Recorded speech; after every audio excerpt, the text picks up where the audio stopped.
What if you could take a brand new website with zero authority and rank it number one using AI? Welcome back to XTraw AI, the show where we extract the raw, unfiltered conversations at the cutting edge of AI strategy and enterprise transformation.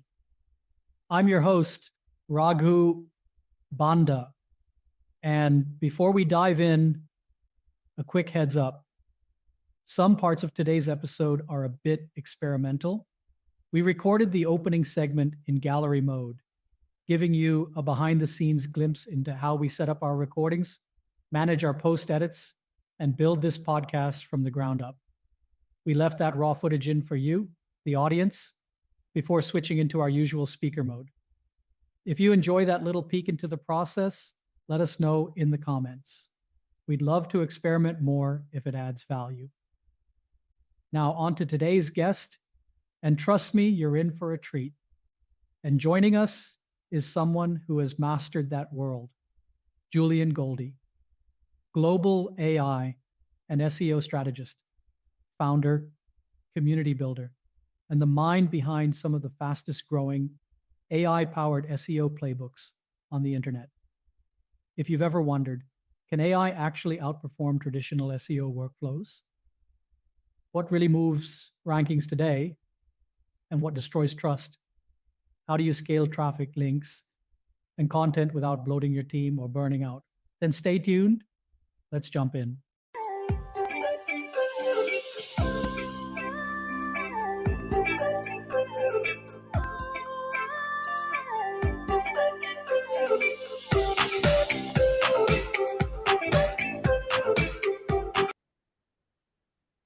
All right. Welcome back to our XTraw AI podcast. And today we have an interesting conversation. I have the guest, Julian Goldie, and we are going to talk about the Goldie Playbook. Or basically, we go from how AI plus SEO works and from 0 to 1 concepts. Welcome on board, Julian. Thanks for having me. Appreciate it. So, Julian, thanks for joining the podcast. I know it's also pretty early for you from here. You're joining the podcast this time of the hour. Really appreciate that. I know you have built a reputation delivering SEO growth with AI as your co-pilot. So, what was the first thing that sparked your interest in combining AI with this search engine optimization? What are your thoughts? Maybe if you can provide some thoughts, then we can get into the aspects. Yeah, sure. So, when ChatGPT was first released, there was a lot of hype about it and a lot of fear as well.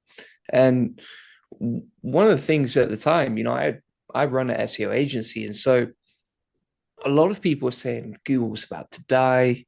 Nobody's going to use Google anymore. AI and ChatGPT is going to wipe out SEO completely. And you may not have a business anymore. And so I was like, right, okay. This is a serious threat to my business, to everyone that works with me, to all my clients, etc. And so from there, I was like, right, okay, whatever happens, I've got to invest at least, 2 to 5 hours a day, just understanding how ChatGPT works, how AI works, and how I can implement it in my business and basically protect my future. Right. Great. So, before we get into the conversation, maybe I will want to get into a bit of about, I know I want to get into the LinkedIn aspect, right? I think you say that you help websites get more leads, more traffic and sales. How has that mission evolved as we see AI is getting matured more and more and more? What are your thoughts? Yeah, so one of the biggest things that changed is previously, really pre-ChatGPT days, people were just purely focused on Google.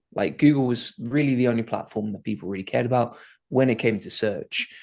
Now, with the rise of ChatGPT, you've got AI search engines like Perplexity, you've got Google Gemini, even Claude, and these other AI search engines.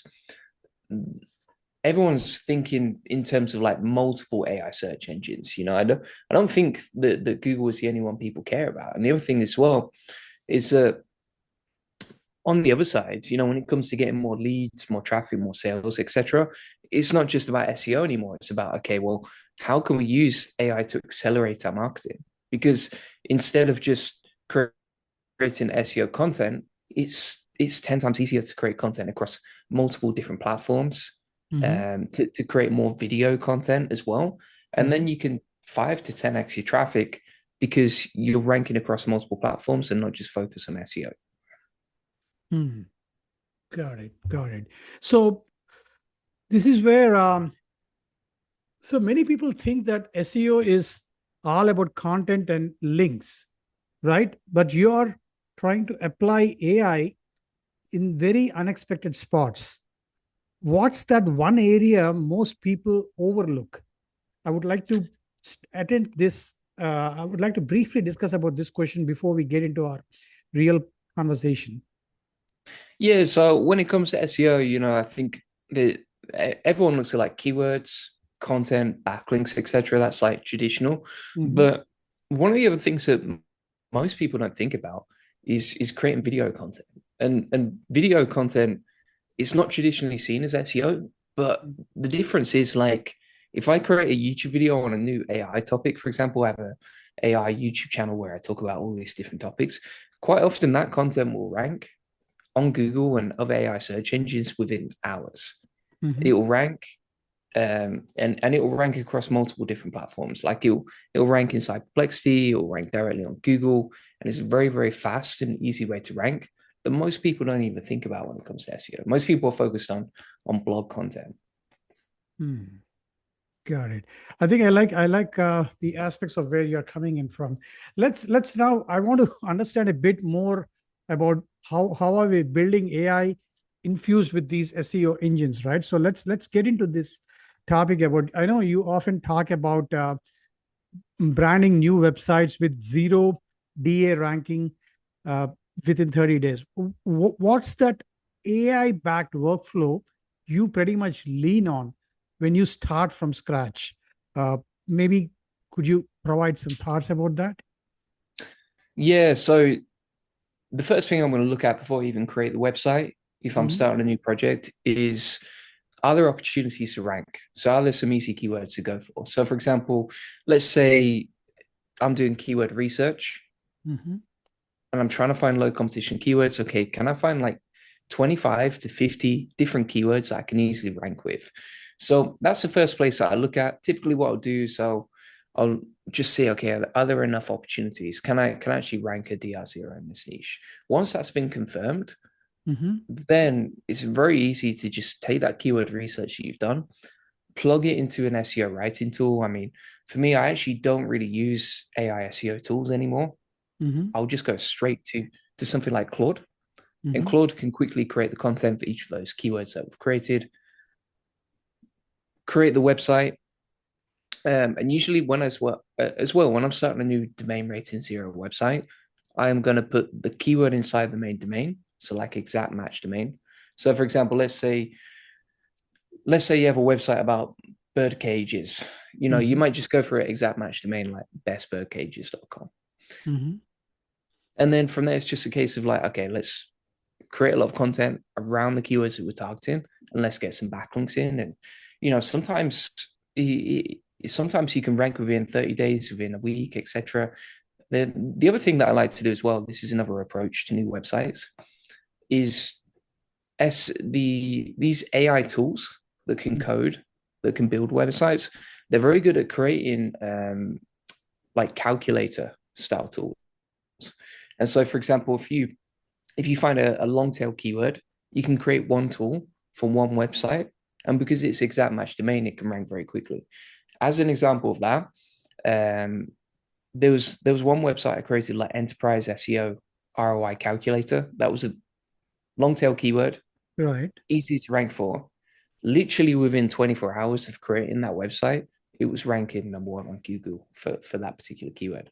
And all we had to do was just ask Bolt, which is an AI tool creator, to create the tool, the Enterprise SEO ROI Calculator. Then we published it and indexed it on Google Search Console. It was so easy. So here it is kind of getting into a space or a domain about prompts or prompt systems that we need to use, right? I think so. When we talk about these prompt systems, that has become a must in the way you are explaining in the concepts or in your playbook. But why do you think uh, most of the teams still avoid it? Why do you think that it is happening that still people try to avoid that?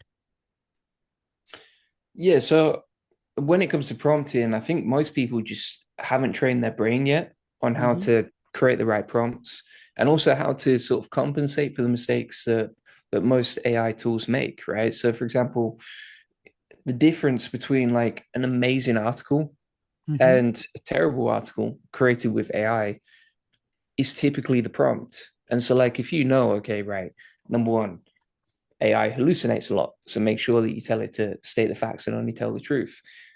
AI can typically overcomplicate things. Okay, let's make sure inside the prompt that we ask it to write at a third grade level or below. Also, for example, AI typically, it doesn't look at the search intent of the keyword. So what people are actually trying to get from the article, it would just go off and create like a guide to whatever it thinks is right. And so really it's just a case of making sure that you use AI enough to understand where it falls down, and then how can you compensate for that and optimize for it inside the prompt that you create. So I know you've shared some posts. I was looking into some of these, and you've shared some posts about automating these internal links free with AI, right? I think in this context, how are you trying to balance automation with the quality, with this editorial quality? Any thoughts that you would have something in mind that you can provide some thoughts around that? Yes, I actually have a SEO checklist. I mean, feel free to link to it if you need the link after this. But Sure. basically, we have a SEO checklist that before you publish your content, you can easily just run through it and quality control it in like 15 to 20 minutes. And that's really the difference, because anything customer facing in your business, if you want to improve the quality of your business, you always want to check it first. And that comes down to like blog content, video content, wherever you post. So it's quite easy to make these checks, but basically you just want to run through and ask yourself, okay, are you matching the search intent? Have you added internal and external links? Have you actually answered the question in the first paragraph and then gone into depth in detail later? And then also throughout the content, have you sort of focused on what order the customer would like their question answered throughout the content? Because you want to start with the most relevant stuff first, and then further down the page, maybe you just cover some Q&As or something less relevant to the topic. So it's really a case of just making sure that you run through those checks step by step before you publish your content. Otherwise, you may find that 20 or 30% of your article is total nonsense. So I think that's a great point you've made, right? I think there is some kind of SEO checks that you have come up in your Goldie Playbook or whatever you're coming up with, and go through that. And then obviously you are trying to build it in such a way that you're trying to answer what exactly the user is trying to ask or what he or she is trying to find. Let's now take one step back. I want to understand, like, I know we've discussed about AI SEO optimization or SEO techniques and this. I know in today's environment, there are some big misconceptions, right? I think where companies have about AI plus SEO integration. What are those biggest misconceptions that the big companies have about this AI plus SEO integration? I know you've been in this space, so you've been working with companies in this space. What are those big misconceptions that you think are affecting today's environment?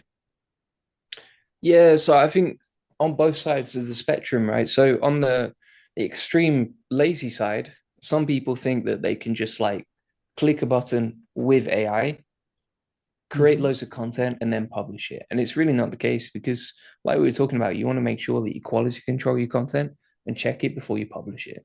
Otherwise, mistakes can be made, AI can hallucinate, and that can cause your website to have reputational damage. And then on the other side of that, a lot of people think that AI is taboo, or that you need human writers to rank, or that AI content doesn't rank at all. But I don't think that's the case at all, because like quite often AI content will easily beat a human writer as long as you have the right strategies in place to quality control it, to check it, and also to prompt it. And so like quite often AI is far better than human content. As an example of that, for our agency, we get a lot of great feedback on our AI content. We don't get a lot of great content we don't get a lot of great feedback on human writers, and we've tested many. So like we don't tend to do human content anymore, simply because it takes longer, it's more expensive for the client doesn't like it as much, and also it tends to be better quality when it's AI. But you pretty much do some kind of a human in the loop when you're using this AI content, right? I think so. There will be, you generate some AI content and then use that, add some human feedback into that, and then do that. In 100%. this context, what do you think the future proof? How do you define a future proof traffic, right? In 2025 and 2026, right? I know with these rankings, the traffic sources are also shifting, right? So what do you think? How can you make your website future proof or future proof traffic in 2025? I know we are almost at the end of 2025, maybe in 2026 and forth, so on. Yeah, I mean, one of the things that we've personally focused on across our agency is just making sure that we diversify the traffic sources. So, for example, we'll build a system out for getting traffic from our website, but then we might build out another website, or we might build out another social media source for traffic. And that typically tends to be the best way, because you just don't know, okay, where are you at the mercy of the algorithms? And you don't know until it's too late. So, for example, even with YouTube, like some people get community guideline strike, and then they can't publish anymore. And it's like, okay, well, if you hadn't built out another traffic source, how are you going to get more traffic? And so for us, like we actually publish across 49 different platforms. We're always trying to build out new traffic sources and max them out. And if you do that, you can't be beaten, you can't be destroyed. Even, for example, this podcast is another source of traffic, right? And so like if you can build out many different assets and many different channels, then you're unstoppable. And that may be like multiple different websites. It may be that you're publishing articles that rank on Google, not just on your own website, but also on X articles or Reddit or LinkedIn, etc., Medium. And if you do that, you're literally unstoppable. And then also the other benefit of that is, like, if you're trying to rank in AI search engines, they won't just see your website as a source, but they'll see that you're an expert across all these different platforms that you've built out, and therefore it's far more likely to reference you and its answers. Okay. So it's kind of building the expertise rather than just being like a source across these different sources. 100%. So so what are those metrics these leaders from these companies should look into when they are trying to track weekly to ensure that their SEO plus AI investment is real? Like, I know the leaders would like to understand, like, what are those key metrics they need to take care of, so that it's not just vanity. But are there any suggestions that you provide? Yeah, so I mean, long term, like, so week to week, you would focus on like the sort of early signals that you're going to be making money and getting revenue from your ROI, right? So, for example, if you've invested in SEO early on, you might be looking at, okay, right, how many keywords to rank for, how much traffic we get, etc. But obviously, those things don't pay the bills; they're just vanity metrics. So later on down the line, you really want to be looking at, okay, specifically from SEO, is this traffic converting, and how much revenue is it generating, right? So, for example, for us on our website, we have a short link, a specific link for different products. And so we know, okay, how many clicks are we getting to each platform? But we also know what our conversion rate is on those products that we send traffic to.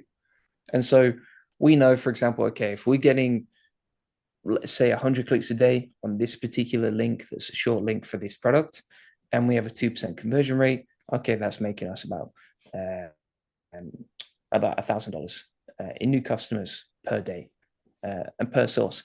And then the other thing as well is like looking at how many leads you're generating, right? So if you've got a good lead magnet and you're generating traffic to it from SEO, okay, how much traffic are you getting from SEO? And then what's your conversion rate on the lead? And then how much is each lead worth for you, right? And when I say lead, I mean like opt-ins, as in email addresses and phone numbers.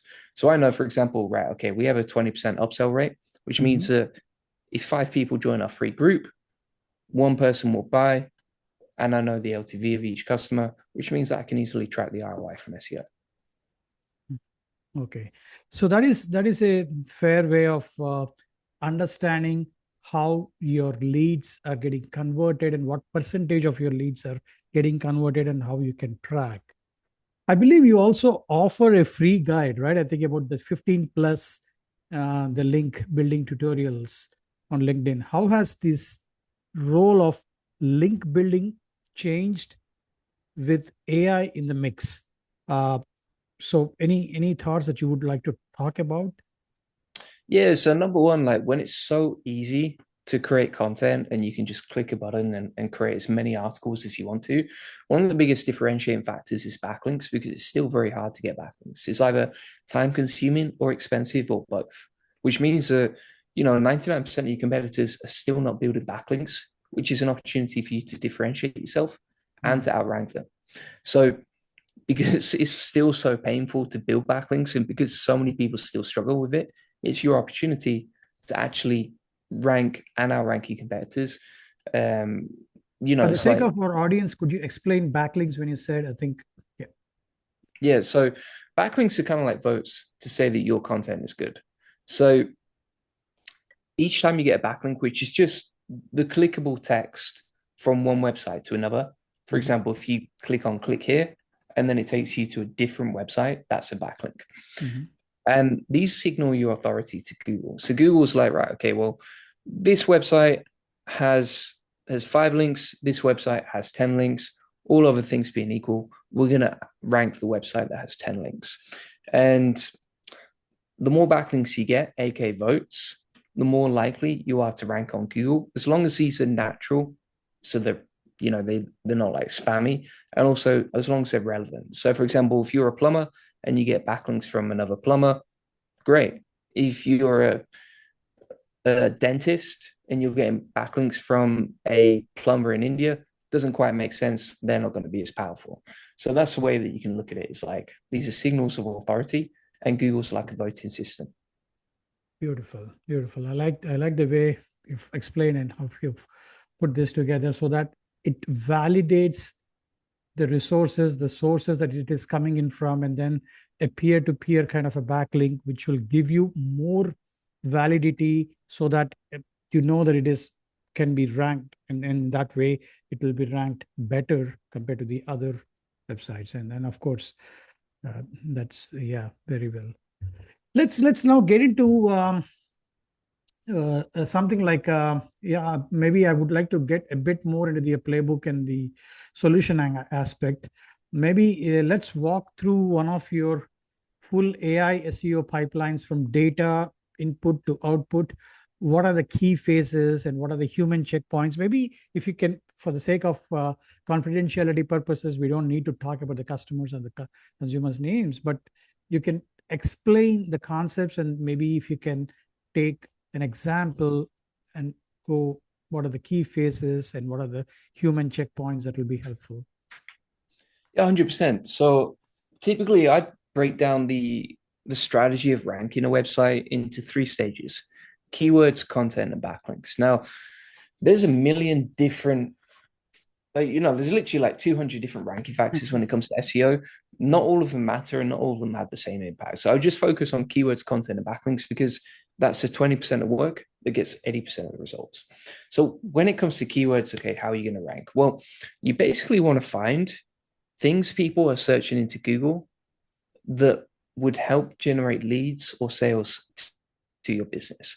So for example, if I do SEO training, then I'm going to find SEO training related keywords on a tool called Ahrefs.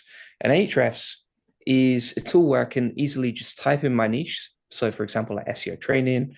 And then from there, I can go to matching terms and I can filter down to keywords that are easy to rank for. How do you do that? Well, basically what you want to do is you want to find keyword difficulty 0 to 10. Keyword difficulty is a score that grades how competitive a keyword is from 0 to 100. The lower it is, the easier it is to rank, the easier everything else in your SEO strategy is going to be. So when it comes to keywords, you would, for example, in my niche, you would put SEO training, find keywords with a difficulty of 10 or less. And also you want them to have a search volume, aka how many people are searching it in on Google. You want them to have a search volume of 100 a month minimum. Because then you know, okay, right, if I rank for this keyword, if I put energy and time and resources into ranking for it, enough people will search for it to generate the ROI that I need and make it all worth it. So that's the keyword research stage, which is just find matching terms in your niche that are low competition and easy to rank for. So that's stage one. Stage two is the content creation. So at this point, what you want to do is really take that keyword, run it through Claude. Claude is the most sentient AI when it comes to creating human content, and just say something like, okay, create an SEO optimized article for my keyword. You can also ask it to write in the style of someone you like your content to be written by. Okay. So for me, for example, I'll say like, okay, create an article, SEO optimized for this keyword, write it in the style of Alex Hormozi, third grade language. Here's some information about my business, and here's some landing pages that I want to direct traffic to from this particular page. What that's going to do is personalize the content to me and the style that I like. It's going to write it from the perspective of my business so that it's more personalized. And then also it's going to link internally from that content to the pages that I want to generate traffic to, which generates more money for my business. So that's how you can generate the content with Claude. That's the content stage, pretty simple and easy. But before you move on from the content stage, you want to make sure that you quality control this, right? Because it's just like Goldilocks looking for the perfect porridge, right? If, you know, you're after content that's useful, but not AI spam, not too time consuming to create and still ranks, right? So you're trying to get that balance between creating content quickly, but making sure it's not AI slop. Right. And so that's basically like the Goldilocks zone, which is like, okay, let's find the perfect balance between leveraging AI, creating quality, but also ranking. And so when you quality control your content and check it before you publish, you want to make sure, number one, you're going after low competition keywords. You want to create an outline of like how the article should be written. So what are the headings? What is the user trying to learn from this article? And then also what are some keywords that would help make sure your content is relevant to that topic. So not just a main keyword, but also other related keywords that would fit within the article. Because Google's algorithm is kind of just scanning the content and trying to figure out, okay, is it relevant? Is it about the right topics? You can't really read content, but it will look at the content and figure out, okay, is it relevant? Does it match the search intent? Is it helpful for the user? And then there's all these other quality control checks that you can do as well. So like, just ask yourself, does this content demonstrate expertise, experience, authority, trust? If it does, great. If not, how can we improve it?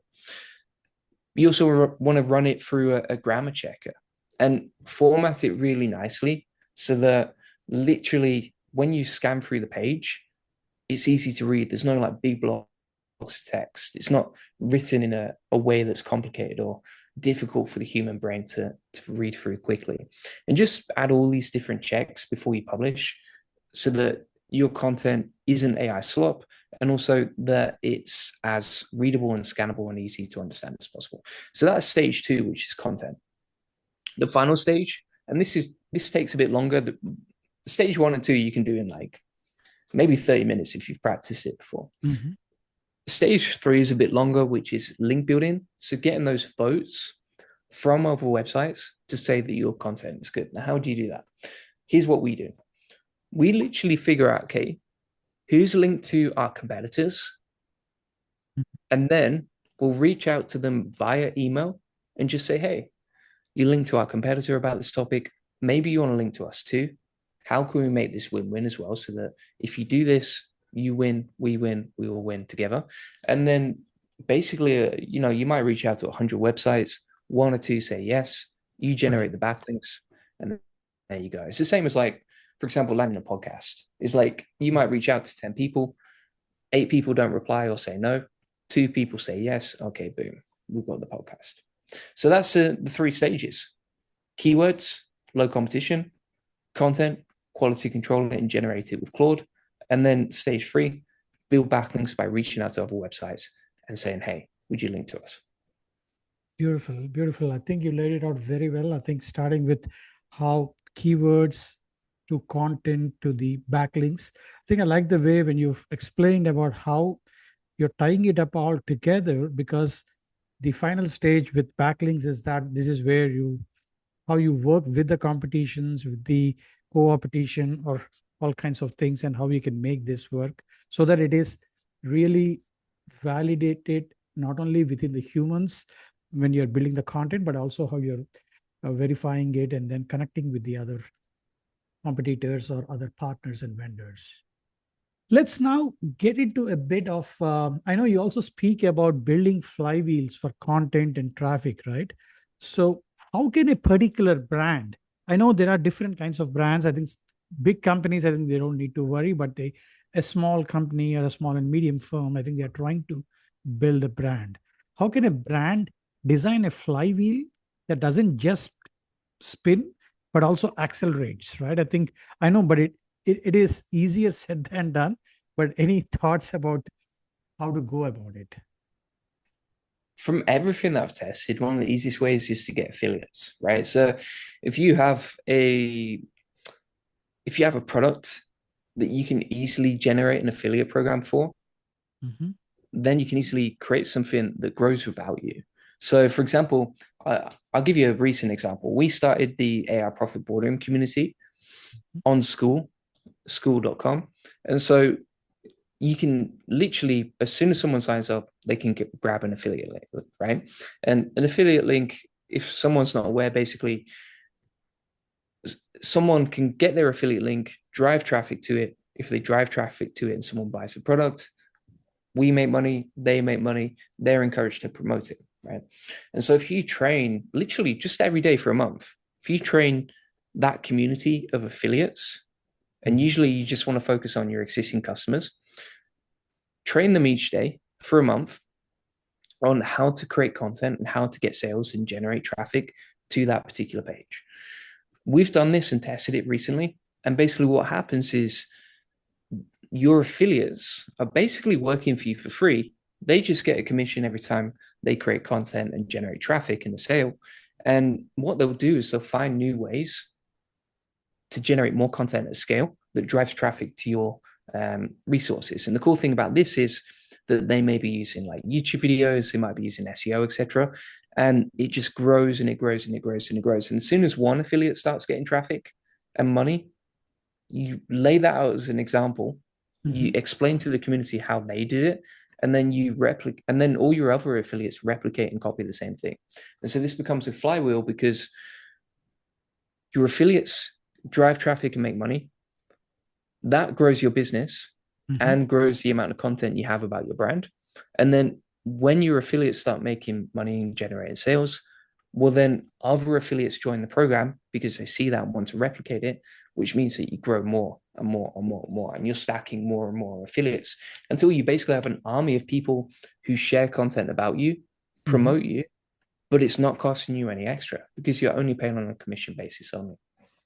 Beautiful, beautiful. So I think in a way that you are working it through the affiliates and how you're creating this content, and then how it can generate this flywheel kind of a mechanism where you're not just spinning, but you're accelerating. I know 100%. There will be organizations who are stuck between this. I think there is a lot of things happening at a breakneck speed because of AI and generative AI, these agents. I know these organizations are getting stuck between speed and scalability and quality. What's your advice for them, that sweet spot where AI helps, but human oversight keeps the trust? Because we are at a stage where there's a lot of things going on because you want to get into the speed battle or the speed race, but at the same time, you should not miss the scalability and the quality aspects. Yeah, so the great thing about generating content with AI is that you can move really fast, and then it's also very cheap. So what you can do now is like you can have more affordable human writers or AI human writers, and then you can have a manager in place who just checks your team's work, holds everyone accountable, and makes sure everything is at the quality it needs to be.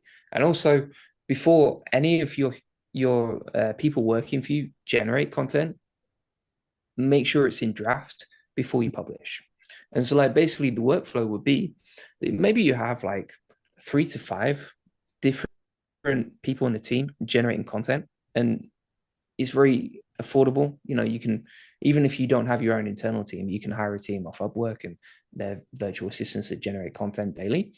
And then when you're creating out that content, you have one manager, and that one manager can manage the whole team, check about 5 to 10 different articles per day through that checklist I was talking about. So making sure they check for example, internal, external links, search intent, making sure that you're targeting low competition keywords, etc. Doing all those checks for several articles per day, and then they publish them. And that way you can create a lot of content.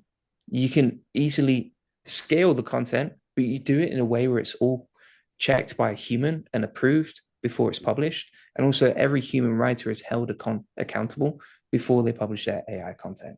So it's really simple, but just have a few team members generating content, one quality control manager in place, and don't publish anything until it's been checked. Beautiful. So yeah, few people generating the content, and then you have one manager there who's checking for quality, and then you publish it. And that way, I think you've kind of attained that sweet spot. Let's get into the interesting question. I term this as the XTraw AI question, the $1 million or the $1 billion question. I know there's a lot of this AI-driven SEO approach where they talk more about flooding of automating everything. These pitches are out there. How do you folks differentiate, or what is that unique factor? And maybe if you can talk a bit about that, and maybe a shout out about your approach. Yeah, so I think, with that automate everything approach, the problem is you can do that and get away with that for like 1 or 2 months, but eventually Google's going to clamp down on it, because every time you create a piece of content, it costs Google money to index it, right? It costs money for Google to like look through the content, organize it, and then index it. So like if you go down the automate everything approach and you're creating like, I don't know, 1,000 articles a month, that might work for like 30 days or 60 days, but eventually Google's going to crack. Eventually Google, what it does, it sees you're creating all this content.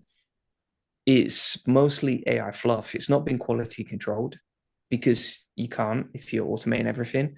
And then eventually your website gets clapped and de-indexed or penalized on Google. And the problem with that is that all that time, work, and resources that you invested, as soon as you get penalized, is wasted. And then you have to start all over again from scratch. And if you don't learn that you have to quality control stuff before you publish it, eventually, you're wasting 2 months, start again, then you waste another 2 months, then you start again. And by the end of the year, you might have competitors who have built out 5 to 10 different websites that actually rank and generate traffic and do it long term. Whereas you've started 5 different websites, they've all been penalized, and you haven't got anything to show for it because all the assets have been destroyed by Google's algorithms. So that's the difference, really. Beautiful, beautiful. I know we are almost getting to the top of the hour. I try to keep our conversations under the 1 hour limit. I have, so what are those 3 top key takeaway actions for entrepreneurs or marketers who want to adopt AI, but are the fear of losing authenticity? What do you suggest, or what are your top 3 key takeaways? Yeah, so number one, make sure that if you're creating content with AI, you quality control it. That's an easy way to make sure, okay, you're reading through the content, you're checking it, and you're making sure it's authentic. Number 2 would be like, when you're creating content with AI, make sure that you're saving the prompts or saving the project so that you can tweak it and iterate it, because the prompt that you start out with will probably be pretty bad. But as you iterate it, as you improve it, as you change it to the way that you like it, your content is going to be much more authentic because it's created in the way that sounds like you and your voice. And then the third way is that you can actually use AI, but you can train it on your previous pieces of content, so that the AI scans through that content you've trained it on, understands your writing style, understands your brand, even understands the way that you sort of brand your content and your values, etc. And then from there, the AI is trained on how you like to write, what your tone is, and that keeps everything authentic. Beautiful. So I think quality control is one. And the second thing, I like the way you've explained about prompt versioning, because that is very important about what kind of prompts are going in there. And finally, the content, the content history, which is very much needed, because you build on top of that, you learn a lot about that, and yeah. So if I, what's one bold prediction you would stick your neck out for regarding AI in a SEO market? I know you've been in this space for some time. What is that thing that you're looking forward in the next maybe 2 to 3 years, or 3 to 5 years, whichever you think? I think one thing I would say is, like, from everything that I've seen over the last, I've been spending thousands of hours on this stuff and testing lots of things. And one of the things that I still see 99% of website owners struggle with is backlinks. And I think that's always going to be the case. It's always going to be the case that you're going to struggle with backlinks, because it requires human interaction. It requires outreach with other people. And anytime that's required, you can't automate it. And so, like, no matter what, yes, you can create the keywords, you can automate the content very easily. But if you look over the next like 5 to 10 years, I don't think you'll be able to automate link building. I think that's always going to be a pain for website owners. And that's why it's still so important to rank inside these AI search engines. Beautiful. I like the aspect of you've brought it up about the backlinks again, because this is where the real human touch would be needed. Because this is where I think you will have to reach out to those. Maybe I think in future, maybe this AI agent might go and talk with other AI agent, but still there will be some kind of authenticity will be needed. When we talk about authenticity, I think that is where somebody has to go and put human thought into that and understand what is that emotion that you're trying to connect with. Great. I think maybe could you give a brief shout out about your website and your playbook? Sure. Yeah. So if you're watching this and you want to get more advice or more help, or you want to get a free custom game plan for your website, feel free to book in a free AI SEO strategy session at juliangoldie.com. You can book in a free call with us. We'll look at your website, give you a custom game plan, and show you exactly how you can rank your website for free. If you want to learn more about AI automation and implementing all of our systems for marketing, for generating content, for ranking on Google, for automating your business, then check out the AI Profit Boardroom. That's available at the AIprofitboardroom.com. And that's one of the best communities to learn this stuff. Beautiful. Amazing chatting with you. I learned a lot about AI and SEO optimization.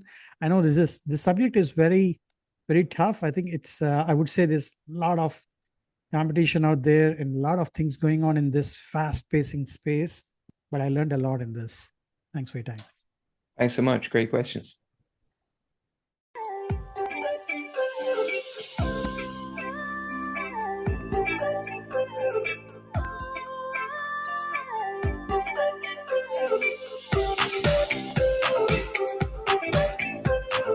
Julian, what an incredible conversation.